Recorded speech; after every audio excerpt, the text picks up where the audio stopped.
JDM Global Foundation Incorporated akwụgoro ụfọdụ ụmụ akwụkwọ ụgwọ akwụkwọ manye akọrọngwa dị iche iche eji enyezi mmụta na mbọ ha na-agba ịkwalite amụma mmụta nyere ndị na-etolite etolite. JDM Global Foundation bụ otu kwụrụ onwe ya na-adịghị na gọọmenti wepụtara onwe ihe dị na-akwado ndị na-etolite etolite sitere ndị na-akwụrụ ụgwọ akwụkwọ na inye ha ụmụ akọrọngwa dị iche iche eji akwalite nkụzi na mmụta. Kedu Chukwudị wetara anyị akụkọ.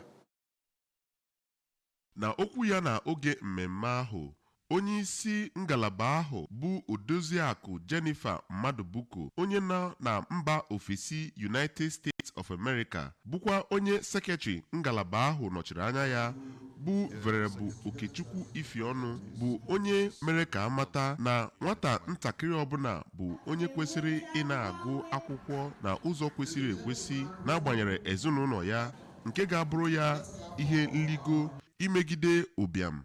Onye bụ aka na-achị obodo Ụtụ bụ Igwe Peter Ilomuanya, onye odeakwụkwọ nke obi ya bụ Prince Okonna Mbanefo nọchitere anya ya, bụkwa onye kenere onye guzobere ngalaba ahụ ma kenekwe ya ka ọ na-enye onyinye nyegara obodo ya. Onye bụ osote onye isi oche nke okpuru ọchịchị Nnewi South bụ Odoziakụ Ireka Nneka, yanakwa onye ụkọchukwu bụ Reverend Fada Jude Onwuaso bụ ndu kenekwara onye guzobere ngalaba ahụ site n'okpuru ọchịchị Nnewi South.